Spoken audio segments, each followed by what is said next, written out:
Hello, Blue Justin here, still Justin, still not Blue, and it's time for the weekly haul video. This week I have an amazing number of t-shirt changes I have to do, and therefore I thought I would better check out that it's all working even before we even start looking at the titles that I've picked up. Yeah, well, that seems to have worked. Just picking up on one of my favourite films actually my favourite film of all time, actually. But, you know, just better double check. Yep, that all seems to be working. So I'll just sort out this.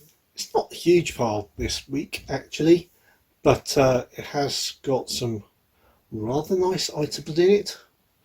You know, obviously, I wouldn't have a t-shirt for it if it wasn't something I was quite interested in.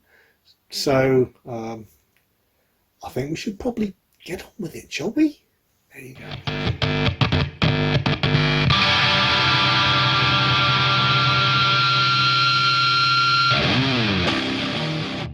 Right, let's start with the first one just over here. And I'm very glad that Kermit's Ghost commented that it's never too early for a t-shirt change, because this is this week's new Doctor Who release. Been waiting quite a while for this one. A lot of them seem to be rather slow on the release dates. The classic series Blu-ray big packs, those seem to have really slowed, which is a great shame. But I can understand they put an awful lot of effort into doing these things, and I dare say that they were held up by COVID, by doing all the new extras and that, and they know that there's not a lot of point in, even though suckers like me will still buy them, re-releasing them with the same extras, especially since the DVDs were so cleaned up so beautifully the first time around. This is the steelbook for Doctor Who Web of Fear.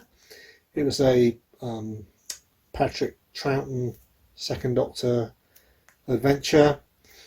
For a very long time it was believed utterly lost and destroyed. It was the first one, as it happens, that I found out was lost and destroyed, because when I don't know why I'm laughing, I wasn't amused at the time, I actually got introduced a lot to reading full stop novels, not fiction, whatever, by reading the Doctor Who books. A lot of the ones I read obviously were those that potentially I'd watched on TV that I'd already seen. This was one of the ones that I hadn't. It was transmitted before I was old enough to watch, and I absolutely loved the story. And when they started coming out on DVD later on, even though you'd have thought as a Doctor Who fan I'd have known by then, I honestly didn't, because I wasn't interested in collecting things on VHS. I mostly recorded things, anything to do with VHS I recorded myself. There are a couple of, you know, special one-offs or something like that that weren't available in any other way, that they were never going to be. But generally speaking, it was only when DVD arrived that I started buying things that were pre-recorded. So yeah, it was at that point that I discovered that it didn't exist, and it was like I'd read it and it was fantastic. It was one of my favourite stories of all time, and that was like a heck of a blow. As it happens, since then they have rediscovered 5 of the 6 episodes that make up this story, Um, the sixth one is rumoured very, very strongly to be out there, and potentially the person who owns it is holding out for more money. If so, please send me around his house. I'll explain to him why you should give it up. Anyway, but more to the point, it's something that I never thought I'd see in my lifetime. They've got 5 of the 6 episodes.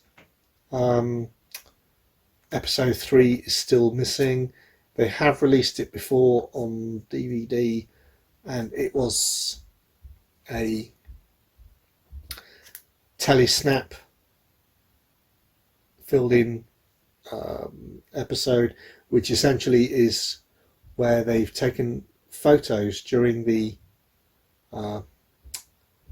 or from the prints of the film, and they then put also blurred, moved them together and turned that into the episode with the audio that it does still exist over the top. So you could get some idea of, a very good idea of what it was like, especially spliced in between the episodes they did find, 1, 2, 4, 5 and 6. Off the top of my head, I can't remember where they found them. They've been finding these all over the place. They used to send them out to places like Africa, South America, things like that. And unlike in the UK, where they were destroyed because we wanted to save or reuse the tape, that sort of thing, they were just left in a vault over there where they had more space, things like whatever. So it's a bit of a shock to find out that that sort of thing existed, happened, but you know, in those days, you can understand there was no such things as repeats on TV in those days. So this thing happened. But more to the point, getting back to this release, this wonderful Blu-ray steelbook. It's a very, very nice cover. I think the missing episode has now been animated as well. I think they do provide the telesnap pictures fitted to the audio version as well. So if that's the way you want to watch it, you can. So they've put it. They've now animated the missing episode, matching it to the remaining audio. The animation hasn't gone down particularly well, I will say. Previous animation has. It's always a matter of contention, but in this particular case, it seems to be even more so. And I have a suspicion that's a lot down to this is the fact that this is the first time they've used this particular technique. They've tried to make it 3D instead of 2D animation, and I can't remember whether they've rotoscoped it.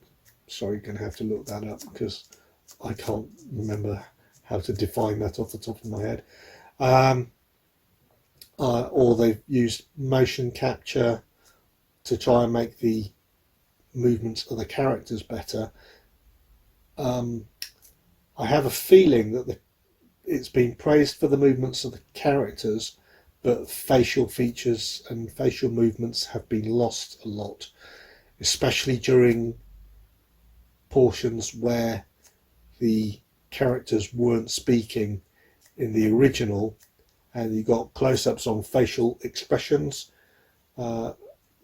which obviously, since they're now totally missing, nobody knows what those facial expressions were, so it's really hard to just fill them in and pretend you did.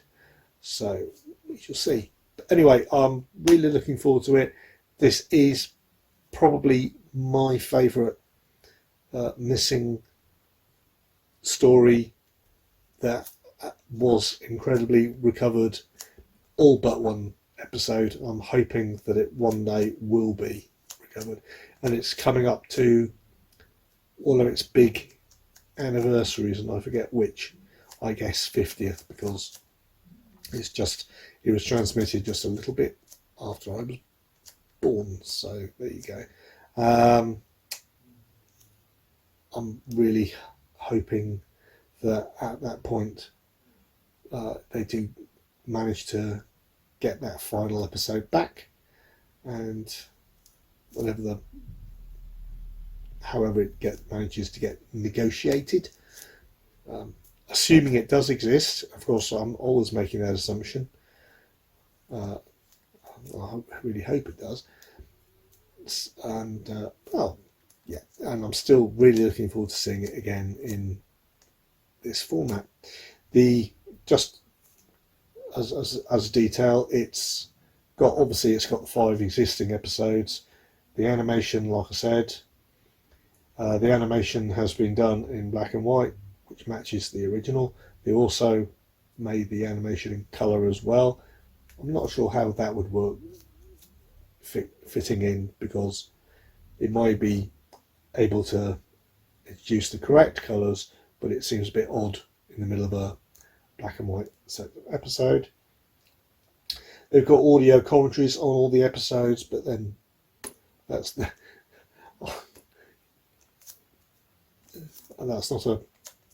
I'm not trying to put it down, but Doctor Who always has audio commentaries on all the episodes. The work they've done on doing all of these, even back to the DVD days and beyond, is incredible. The dedication of the people who are doing it. And luckily, the people who are doing it are not only dedicated, they're experts in their field. So, yeah, as I said, we've also got the Telesnap reconstruction, photo gallery, a making of, making the animation of, trailer, and a Missing Years documentary, which was a documentary previously released on DVD. Now, I don't know whether that was released on the DVD they did of this one after they got back some of the episodes or not. But anyway, I've probably gone on about my favourite TV series of all time for long enough, so I shall just put this one down over here and get on with what we have over next on the pile. And again, I've added to my Batman DC animated, and this one is Killing Joke. Now, as you can tell, this is unwrapped. Yes, it still has the slip though that I'm a big fan of. But I actually have read the graphic novel to this years and years ago, and I thought it was absolutely incredible. I just hope this lives up to it. I'm not going to do a proper unboxing or anything like that, but there you can see the sort of glossiness or not. And that, by the way, is the back underneath the cover.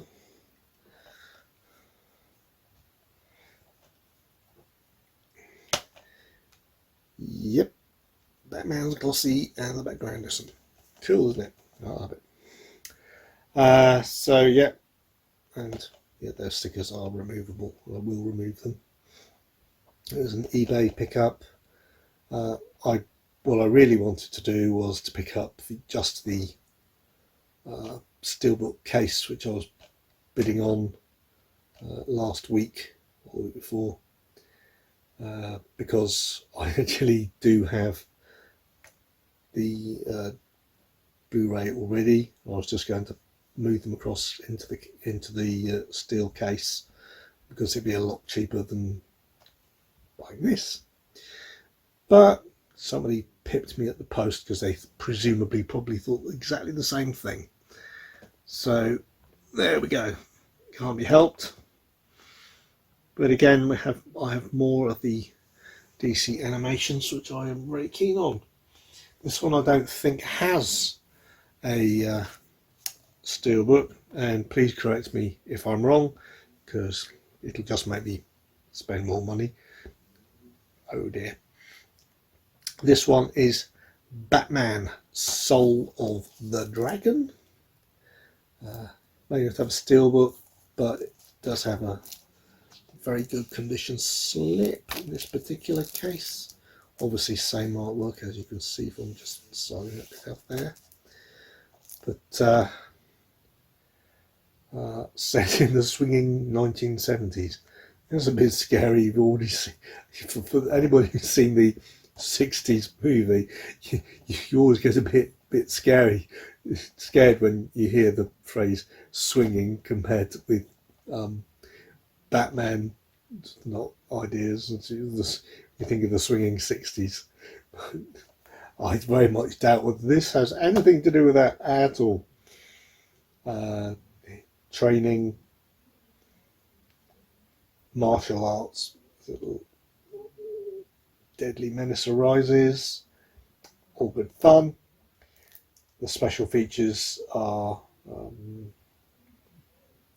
relatively light, as they tend to be, or unfortunately, on these DC releases. Sneak peeks, a couple of bonus cartoons, that tends to be the way. It's got something called Batman Raw Groove. Now, I don't know, but I'm suspecting that's to do with the swinging 70s bit. And the producer's section of highlights. But anyway, that was a nice little pickup. I'm very pleased to get that one. And here we go again.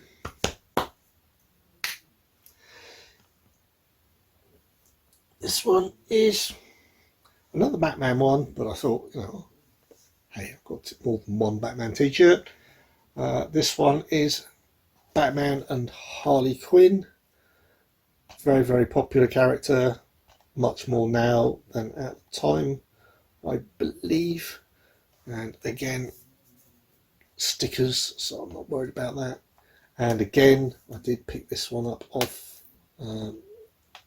eBay secondhand, and amazingly enough, again, steelbook, absolutely perfect condition, with the paper backing card unripped and everything. And if you saw my last video, it'll be a miracle if it stays that way when I decide to take it off. Very, very pleased to pick this one up. I'm not going to go into all the great details, but I'll just show you the back with the cover on it. Actually, I shall be very, very brave.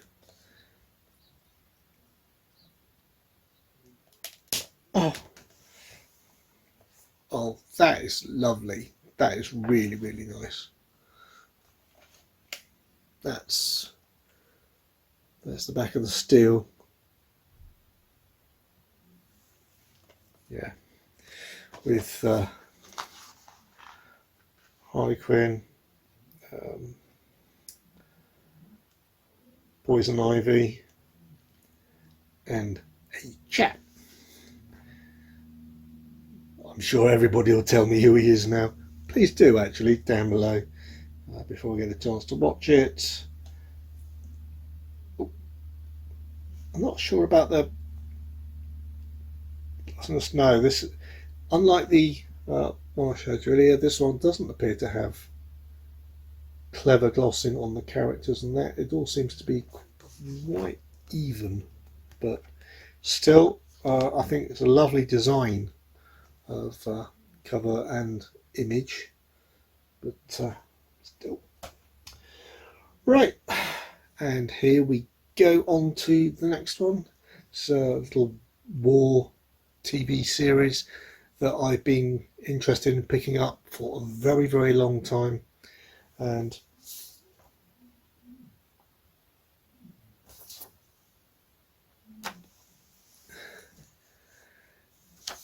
I shall tell you in just a moment a little bit more about it, but that is last week's piece of paper. This is this week's piece of paper, and this is Generation Kill. It's something I've been after, like I said, for quite some time, and has been on my birthday list, whatever you want to call it. It seems to have dropped off an awful lot in price. It seems to take an awfully long time to do so. Set during the Iraq War in 2003. Baghdad, mission unclear, enemy identified, duration of tour unknown. It has been related to things like movies or things based around the Vietnam War, a more realistic, feet on the ground look at what's going on. I haven't seen it, so, and I've not served in those awful conditions, so I can't possibly comment on its accuracy. But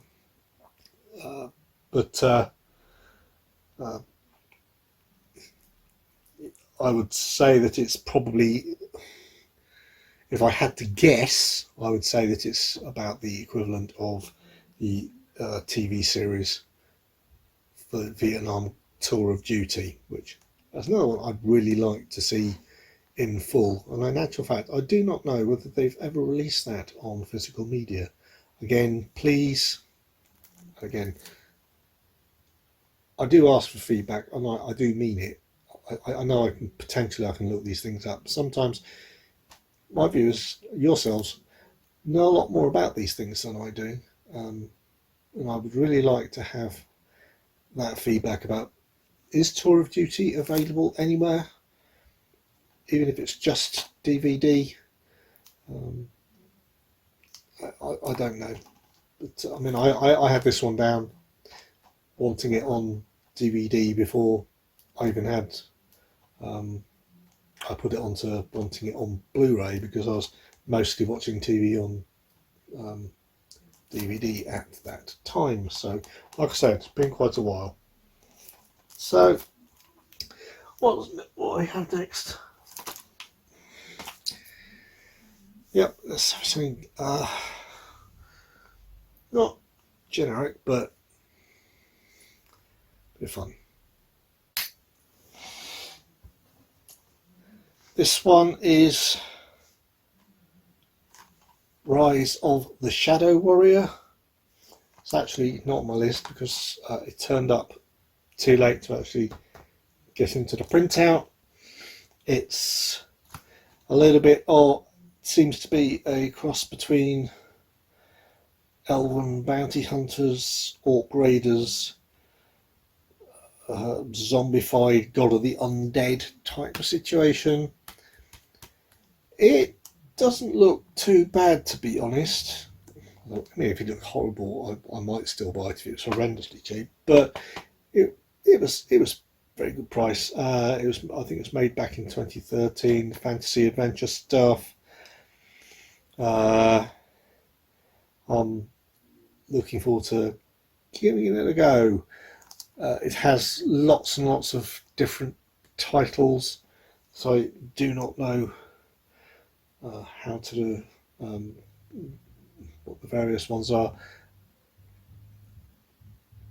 It appears to have almost like this one's Rise of the Shadow Warrior. I'm sure there's a one where it's got a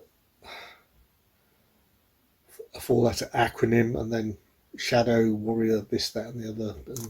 Now, I don't know whether that means it's a mini-series plugged into a single release film or not. And to be honest, if I enjoy watching it, I really don't mind. And as you can see from that, it does actually look quite good fun on the front. Well, if you're into that sort of thing. And I am. So there we go. So we have a bit more mainstream. Well, within the same idea is Empress and the Warriors. Quick synopsis: when an ancient king of a proud Chinese kingdom is killed, throne passes to his daughter, who was the actress from Infernal Affairs. That's absolutely excellent film. Ill prepared for the rigours of leadership, she relies heavily on her father's most trusted general, who's played by Donnie Yen. I don't know why they say Donnie Yen appears in Hero. If you don't know who Donnie Yen is, honestly, martial arts, God.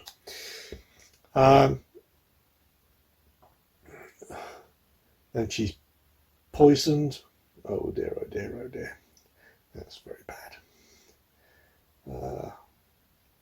Decides running away is a good plan. Run away, run away. People stand with her, tearing nations apart. Will the kingdom be lost forever?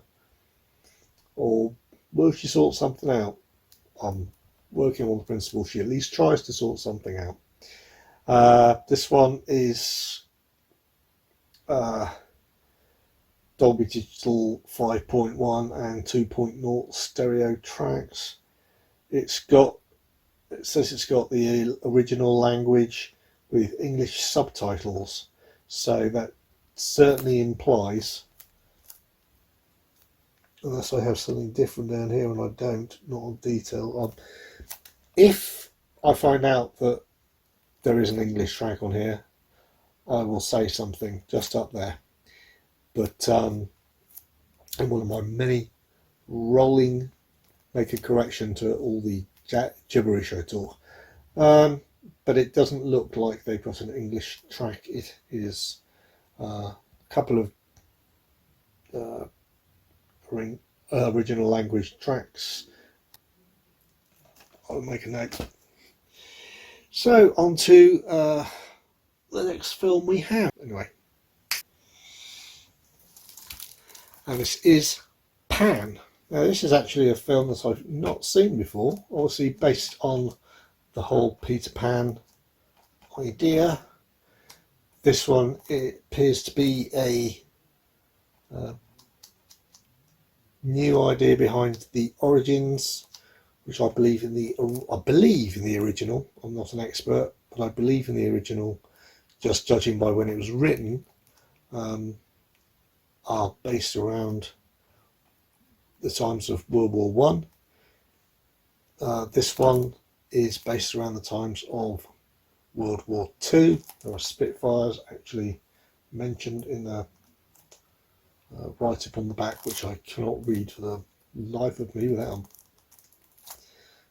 a good pair of glasses or a magnifying glass. Things on The Boy Who Never Grew Up, The Legend, in-depth look at the extended world,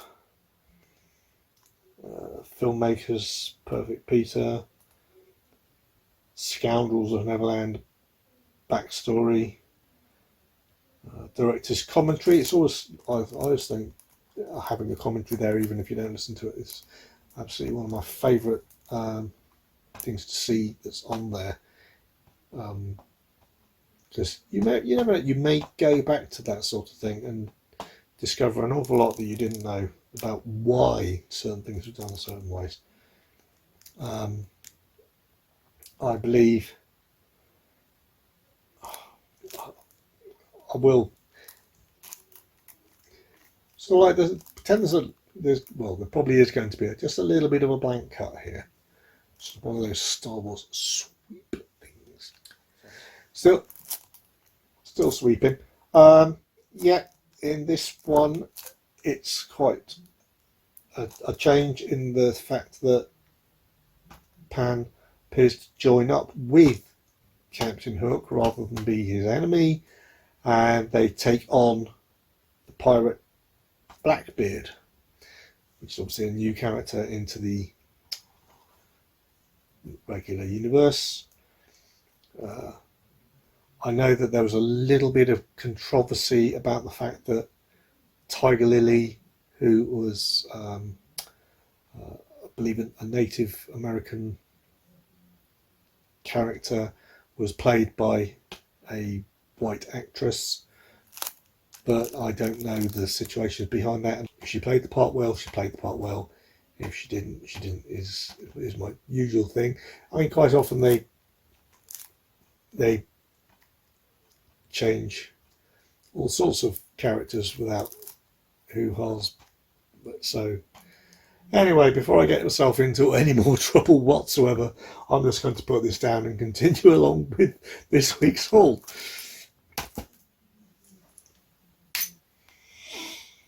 And this one is The Expanse.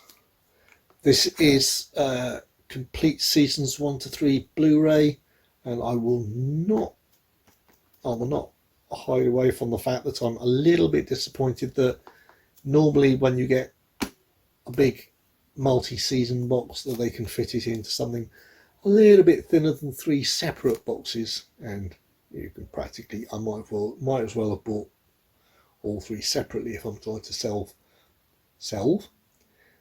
save shelf space.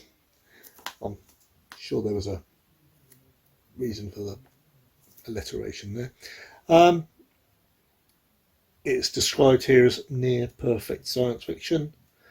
I'm not sure, to be honest, if it's still going, but the only thing I have heard for definite about it is a friend, when they saw me with a different, as it happens, The Expanse t-shirt that I got sent. That's one of my random t-shirt picks earlier this week for my monthly subscriptions type thing. Said they believed The Expanse was possibly one of the best science fiction shows on television today. So I looked into it. I felt that they had a very fair point, considering the general opinion of it, and this was worked out as very, very reasonable price for 3 seasons of something this long. So really looking forward to getting into this in future, but obviously not immediately, but still fantastic. So yeah, that's The Expanse, seasons 1 to 3. And finally, and if I had a t-shirt for westerns, I'd do this. But I don't, which is quite annoying. I really must sort that out. What more needs to be said? This is the original director's cut of The Wild Bunch. It's The Wild Bunch. It's a great western. In actual fact, I was very surprised to find that, I don't know why I keep on looking down here, it's the other one that turned up too late to be on the list. What year is it? It contains strong bloody violence because they're wild. There are a bunch of them. There's a commentary by Sam Peckinpah.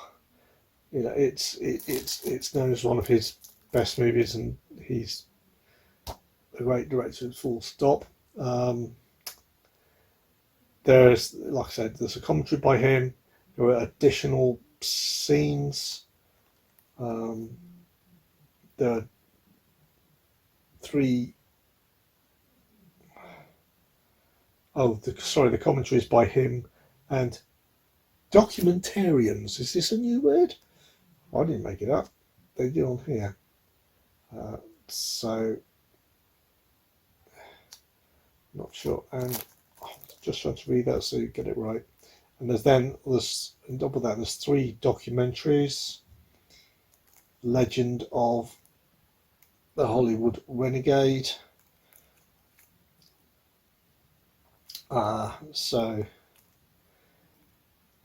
yeah, that's good. 1996 Oscar nominee, The Wild Bunch, an album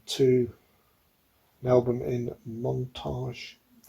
An interesting excerpt from A Simple Story, Sam Peckinpah, Mexico, and The Wild Bunch, a documentary by Nick Regman, and Peckinpah movie trailer gallery. So that actually be quite interesting if you want, if you like his work, then you're probably going to know everything about him. But if you see this and go, that was incredibly made by a director that I've heard of, but I'm really not sure what else he's done, just pop in the disc and go, play the trailers for movies by Sam Peckinpah. There you go, nice and easy. For considering that was actually only about nine titles, something like that, it's taken a little bit longer than I thought, even excluding the t-shirt changes. I think that's a record for 9 titles. But I think there are some very interesting things in there, and no anime for you this week. If you weren't interested in the anime last week, at least hopefully this week you'll have gone, oh, thank goodness, no anime. Actual fact, I've just started watching some of the anime that I've picked up recently, so it's turning out to be a lot more interesting and complicated than the premise makes it sound. So maybe I'll do a review on that at some point. So in the meantime, anyway, if you liked this week's, or any week's in actual fact, video, please hit that like button, please hit the subscribe button, please hit the notification bell. All these things really help the channel and let you know when I'm putting out some new material, so you'll be able to enjoy more of what I'm putting out. There's some new things coming out definitely in the next 2 or 3 days. I've got stuff that's to be recorded, I've got stuff that's already being launched. I've got the results of the competition now that the stupid flies have gone away from my recording room, and I'm a little bit more confident in sorting that out. So anyway, thank you ever so much for watching, and like I said, I hope you really enjoyed it, and if you did, please hit like, and if even whatever the situation, please just keep on enjoying all those movies, all that TV, all the channels of YouTube, etc. that you watch. And so cheers.